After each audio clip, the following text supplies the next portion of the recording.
Hello everyone, my name is Sam.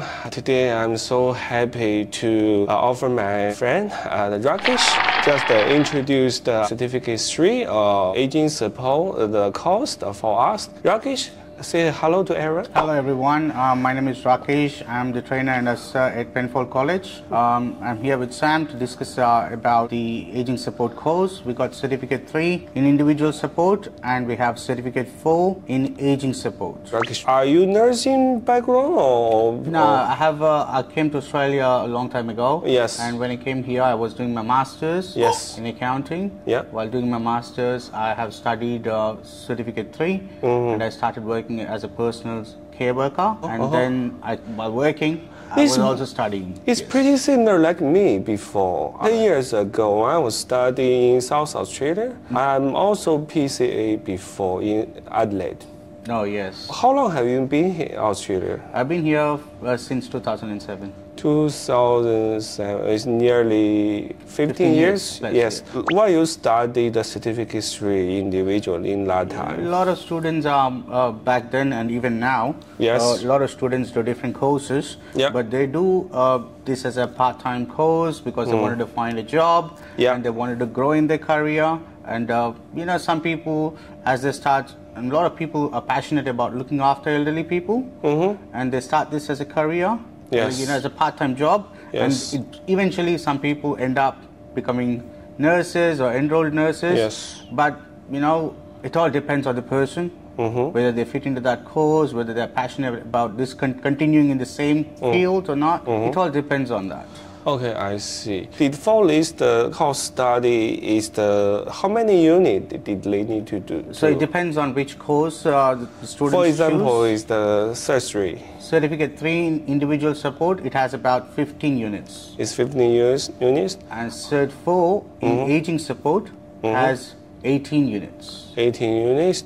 How long they can be complete the list, the whole cost? Penfold is offering for 6 months. It's quite too short, right? The thing is, it all depends. If the students are dedicated, then they come to the classes on time, and we provide as much as support as possible from our end. Yeah. And at the end, they'll be able to successfully complete if they're dedicated. Yeah, I see. Remember 10 years ago, my friend told me first time, because my friend, she's nursing, she suggests me to choose the individual course. The reason is like, it's the only one way we can find a legal paid job in Australia when we first arrived this country. Yeah, back then a lot of people were interested in this industry because the industry was paying well. Like even now, the pay is good. But 10 years ago, not like that. 10 years ago, the pay is low. The pay was low comparatively, but obviously as the time passes, the standard pay rate has increased, and eventually the government is also providing some kind of support to the care workers, which is really good. That's why the pay is good now. True, that's and they even get better pay on weekend. Yeah. I'm PCA before 5 years ago. I have nearly 5 experience, as I told you. Could you introduce the if this student finish this job, what kind of job they can go for? Once they finish this particular course, most of the students, they go and work in an aged care, residential aged care, live in an aged care facility, and we provide the services in-house. And apart from that, a lot of people also go and work in home and community care, where they assist the clients in their home. What's the difference for the aged care and the home community care? The difference is in aged care, so it's called residential aged care, where it's a facility. You have about 100 beds, example. Yes. It could be more or less, depending on how big the facility is. And you have individual rooms for the client. They have their own rooms, and they have ensuite toilets. They got about 100 rooms with 100 clients in different sections. Yes. For example, you take about low care, high care, dementia. So depending on the number of communities that they have, groups they have. For example, if you talk about 120 bed facility, it might be divided into Section A, Section B, Section C, and Section D. Yes. And each of the sections has about 30 residents. Yes. And we go and provide the services to the clients under one roof.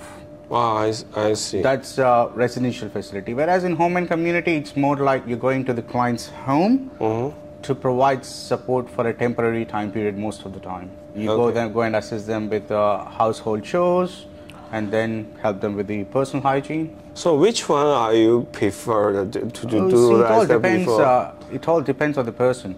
For example, you have someone who has other commitments, like they have to drop kids to school, pick up kids from school. Yeah. So they prefer going for home and community. Yeah, because the time is very flexible, right? It is a bit.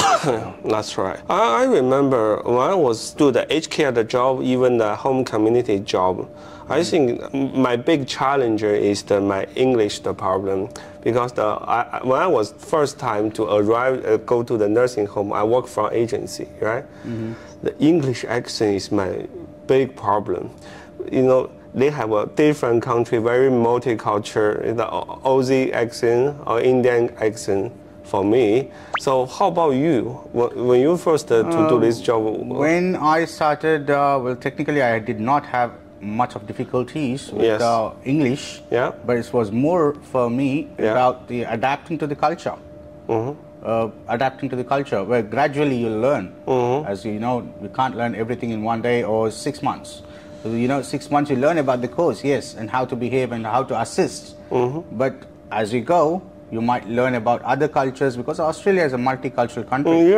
And in this country, you have people from different backgrounds. Yeah, that's true. So eventually, you learn, especially when it comes to culture. For me, a bit of issues were about culture, learning about the culture, because Australia has almost all cultures. Oh, okay. But language-wise, it wasn't a problem. But I do have some people who had some issues with the language and stuff, but they eventually improve. Time will help, you know. As they start communicating with elderly clients, they will eventually learn better English, eventually. And they'll understand everything, you know. It's not that complicated, but yes, obviously we have to speak in English because we're assisting our clients. Do you think that our student must have another certificate when they want to become care worker? Now, when you're talking about carer alone, care worker alone, yes, you do certificate 3 in individual support, which is a basic requirement. Then after that, as per your question, yes, a lot of organizations want us to do first aid. And when we talk about manual handling, hand washing, and infection control, these hand washing, manual handling, and infection control are all part of this course already. So first aid is additional.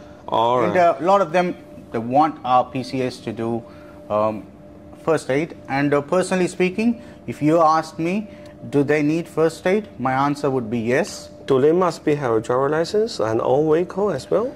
Driver's license, it all depends on, not that everyone who's working in the industry right now need to drive the car or know how to drive the car.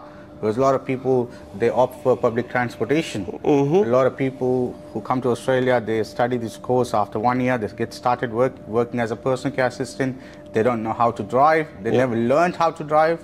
So they go and work in the residential aged care facilities. There is no requirement for the driver's license when they're working under one roof, as long as they reach there on time. Oh, yeah, I see. Did us provide the placement as well? We do provide placement with Penfold, yes. That's more convenient, right? So how about placement hour did the student need to do? Placement hours, I believe with us, it's about 120 hours. Do you have any suggestion to our friends that when they want to enroll this course, what did they want to ready to prepare to do? I mean, see, it's all about, again, this job is more about being kind, being polite, being respectful, having some patience, because you're obviously dealing with the clients who are elderly. So it's always very important that, are you keen to support elderly people? Are you passionate about it? If you're passionate, then probably this course is for you. Okay, be patient, be humble, right? You need to have the zeal, yes. I'm happy to help an elderly person. We need to get paid because we have bills to pay. Yes.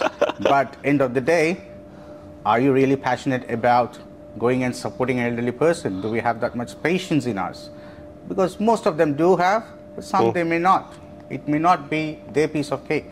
Yes, I see. Thank you so much. Thank you. I wish you everything all the best. Thank you so much. No problem. Thank you so much.